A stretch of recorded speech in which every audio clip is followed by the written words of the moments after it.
Hello guys, అందరికీ నమస్కారం. Welcome to my channel Aadya stories 2026. మరి లేట్ చేయకుండా ఎపిసోడ్లోకి వెళ్ళిపోదామా? మనసా మరలా చోటియవే నీ మదిలో ఎపిసోడ్ 5.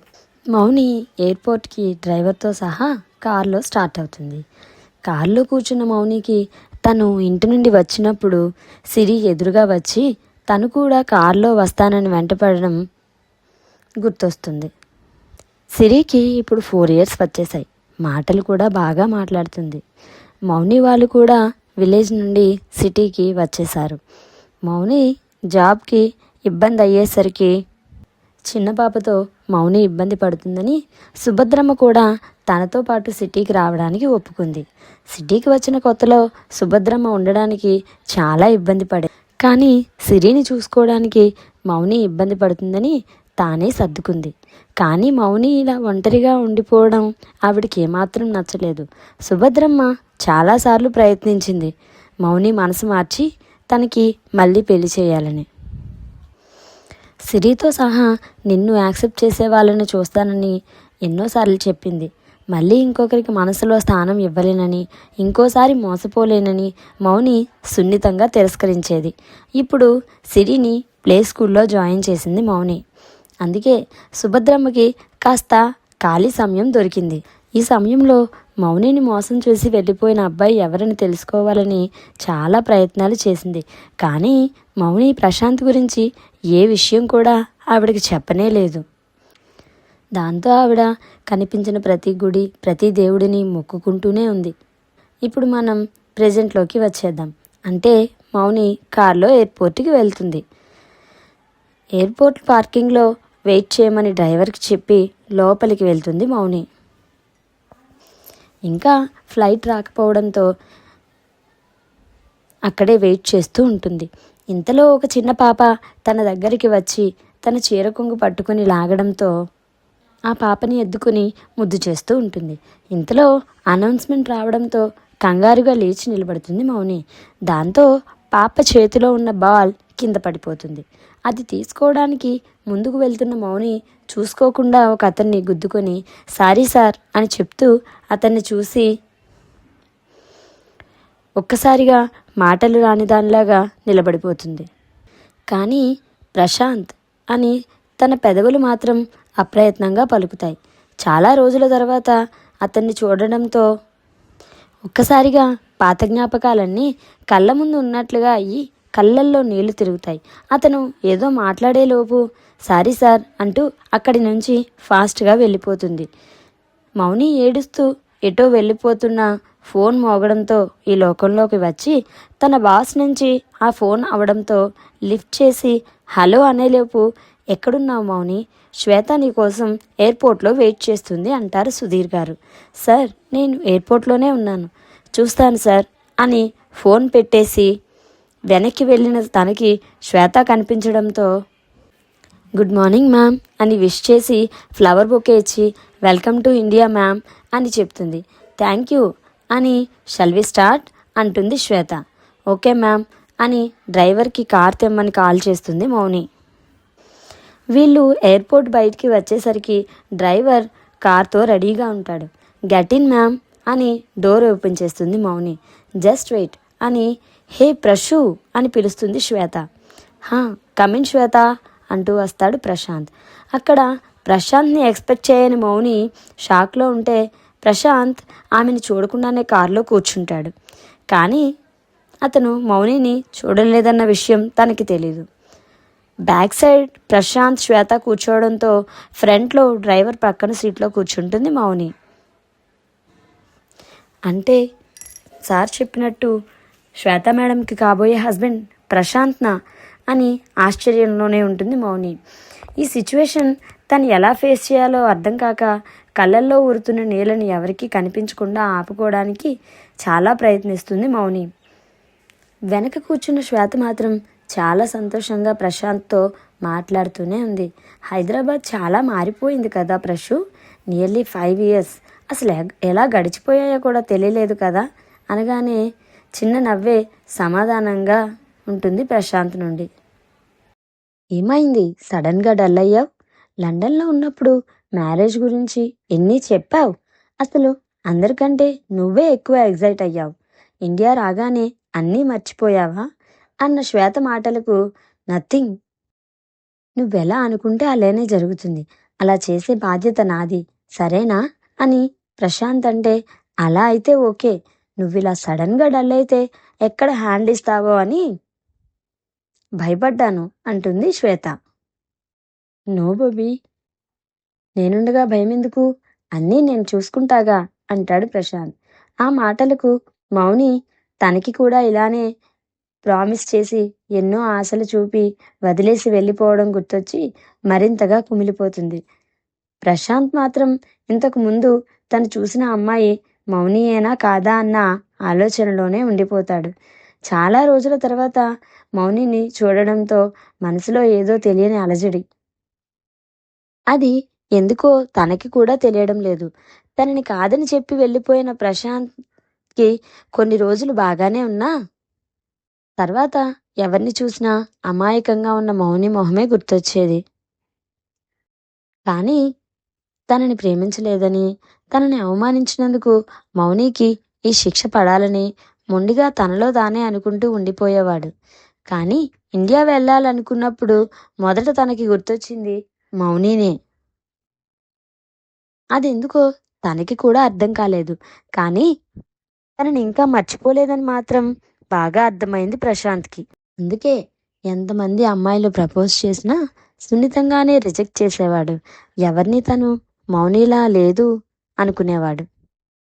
తనకి ఎవరిని చూసినా ఒక్కోసారి మౌనిలానే కనిపించేది. అందుకే ఎయిర్పోర్ట్లో కనిపించిన అమ్మాయిని మౌని అనుకుని తనే పొరపాటు పడ్డానని అనుకుంటున్నాడు. ఆలోచనలో ఉండగానే ఆఫీస్కి రీచ్ అవుతారు. మౌని ముందు దిగి ఆఫీస్ లోపలికి వెళ్ళి శ్వేత వాళ్ళకి వెల్కమ్ చెప్పడానికి స్టాఫ్ని సిద్ధం చేస్తుంది. అందరూ బొకేస్తో విష్ చేసి వెల్కమ్ చెప్తారు. ఇంతలో ప్రశాంత్ వాళ్ళ అన్నయ్య విక్రాంత్ కూడా వస్తాడు. సుధీర్ గారు స్టాఫ్ అందరినీ గ్యాదర్ చేసి, well my dear staff, meet my daughter Shweta and my son in law Vikrant, PV industries and కాలేజెస్కి చైర్మన్ అని పరిచయం చేస్తారు. అప్పుడే పాప స్కూల్ నుంచి ఫోన్ రావడంతో పక్కకి వెళ్ళి ఫోన్ మాట్లాడుతుంది Mouni. And he's mister Prashant, PV industries MD అని పరిచయం చేస్తారు సుధీర్ గారు. Okay, go to your work all of you అని అతను కూడా విక్రాంత్ శ్వేతని తీసుకొని తన క్యాబిన్కి వెళ్ళిపోతారు. ప్రశాంత్ తనకి వర్క్ ఉందని వెళ్ళిపోతాడు. కానీ అతను అక్కడే ఉన్న మౌనిని మాత్రం చూడడు.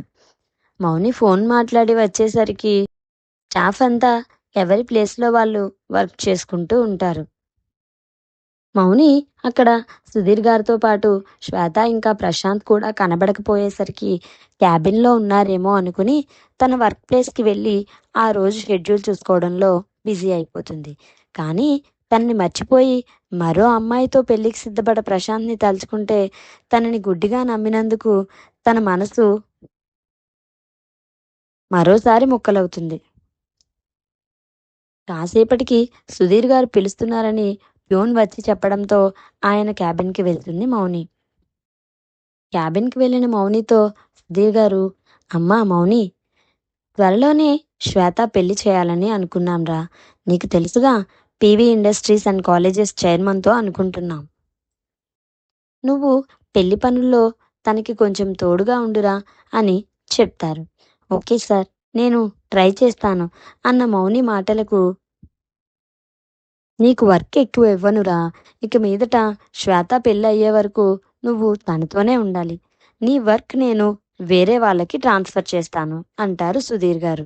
ఓకే సార్ అని చెప్పి, సార్ నేను ఈవినింగ్ త్వరగా వెళ్ళాలి అని మౌని ఏదో చెప్పేలోపు, ఓకే మా వెళ్ళు అని పర్మిషన్ ఇస్తారు సుధీర్ గారు. తన వర్క్ కంప్లీట్ చేసుకుని స్కూల్కి వెళ్ళిన మౌనికి సిరి ఎదురు వచ్చి, మా నన్ను ఇవాళ ఐస్ క్రీమ్ పార్లర్కి తీసుకెళ్తా అన్నావుగా, ప్లీజ్ అని అంటూ బతిమలాడుతుంటే, ఓకే కానీ ఒక్కటి మాత్రమే అని చెప్పి ఇంటికి వెళ్ళి ఫ్రెష్ అయ్యి ఐస్ క్రీమ్ పార్లర్కి వెళ్తారు మౌని ఇంకా సిరి. అదే ఐస్ క్రీమ్ పార్లర్లో వీళ్ళకి ఆపోజిట్ చైర్స్లో శ్వేత ఇంకా తన ఫ్రెండ్స్ కూడా ఉంటారు. మౌనిని చూసి, హాయ్ మిస్, మీ పేరు డాడ్ ఏదో చెప్పారు అని అంటూ ఉంటే, మౌనిక మ్యామ్ అంటుంది Mouni. Oh nice name Mounika, meet my friends అని తన ఫ్రెండ్స్ని పరిచయం చేస్తుంది. అప్పుడే అక్కడికి ప్రశాంత్ కూడా వస్తాడు. ఏ ప్రశు, కమ్, వీఆర్ హియర్ అని డోర్కి అవతలున్న ప్రశాంత్ని పిలిచి, ప్రశు, నేను మౌనిక, డాడీ దగ్గర అసిస్టెంట్గా వర్క్ చేస్తుంది అని చెప్తుంది. ఇద్దరు ఒకరినొకరు చూసుకొని కూడా కనీసం పలకరించుకోవాలని కూడా అనుకోరు. ఒకరిది ప్రేమో ఏమో తెలియని కన్ఫ్యూజన్ అయితే ఇంకొకరిది మోసపోయానన్న బాధ. ఇంతలో మామ్ అంటూ చిన్నారి సిరి అక్కడికి వస్తుంది. వాట్, మీకు పెళ్ళయి ఇంత పెద్ద పాప కూడా ఉందా అన్న శ్వేత మాటలకి చిన్న నవ్వే మౌని సమాధానం అయితే, మౌని జీవితం ఆల్రెడీ వేరొకడితో ముడిపడిందన్న బాధ ప్రశాంత్ది. ఏ క్యూటీ, నీ పేరేంటి అని శ్వేత అడిగితే, సిరి అని ముద్దుగా చెప్తుంది పాప. నైస్ నేమ్ రా అని పాపని ముద్దు చేస్తుంది Shweta. Okay ma'am, shall I take a leave అని అడిగి అక్కడి నుంచి పాపని తీసుకుని వచ్చేస్తుంది మౌని.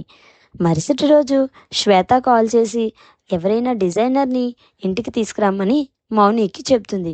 ఓకే మ్యామ్ అని తనకి తెలిసిన ఫేమస్ బోటిక్ నుంచి డిజైనర్ని తీసుకుని సుధీర్ గారింటికి వెళ్తుంది మౌని. గుడ్ మార్నింగ్ మ్యామ్ అని విష్ చేసి, మ్యామ్ షీలా డిజైనర్, తను మెన్స్ కూడా డిజైన్ చేస్తుంది అని సార్ని కూడా రమ్మనండి అని చెప్పి షీలా దగ్గర డిజైన్స్ చూపిస్తూ ఉంటుంది. ప్రశాంత్ రావడంతో, సార్ మెజర్మెంట్స్ మీవి కూడా ఇస్తారా అని షీలా అడిగితే, అయ్యో తనవి కాదు, తను విక్రాంత్ తమ్ముడు, నా ఫియాన్సీ విక్కీకి కాల్ చేస్తాను అని చెప్పి పక్కకి వెళ్ళి ఫోన్ మాట్లాడుతుంది శ్వేత. ప్రశాంత్ మౌని వైపు అలానే చూస్తూ ఉంటాడు. తను తనకి శ్వేతకి పెళ్ళి అనుకుందని అపార్థం చేసుకుందని ఫీల్ అవుతూ, కానీ అతని చూపులకు ఇబ్బందిగా ఫీల్ అవుతూ, షీలా నువ్వు ఉంటావా, నేను చిన్న వర్క్ ఉంది వెళ్తాను అంటుంది మౌని. ఓకే అని షీలా అనగానే ప్రశాంత్ నానమ్మ గారు సరళ గారు, నాన్న ప్రశాంత్ నువ్వెటు ఆఫీస్కేగా వెళ్తున్నావు, అమ్మాయిని కూడా తీసుకెళ్ళు అంటారు. పర్లేదు మ్యామ్, నేను వెళ్ళగలను, సార్ని ఇబ్బంది పెట్టద్దు ప్లీజ్ అని వెళ్ళిపోతుంటే, నాకేం ఇబ్బంది లేదు, నేను డ్రాప్ చేస్తా అని కీస్ తీసుకుని బయటికి వెళ్ళిపోతాడు ప్రశాంత్. వెనకే మౌని కూడా గేట్ దగ్గరికి వెళ్తుంటే, కార్లో డ్రాప్ చేస్తా అంటాడు ప్రశాంత్. నో థ్యాంక్స్, మధ్యలో వదిలేసేదానికి ఇప్పుడు ఎక్కించుకోవడం ఎందుకు అనగానే షాక్తో అలాగే చూస్తూ ఉండిపోతాడు ప్రశాంత్. ఒకప్పుడు తన ఒక చూపు కోసం, ఒక మాట కోసం ఎంతగానో పరితపించే మౌని ఇప్పుడు ఆడిన మాటలకు, అతను చేసిన ద్రోహానికి ఆమె ఎంతగా బాధపడిందో తనకిప్పుడు అర్థమవుతుంది. చూద్దాం మరి ఇప్పుడు మౌని ప్రశాంత్ల జీవితం ఏ మలుపు తిరగబోతుందో.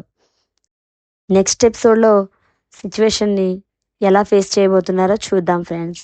Bye, thank you all.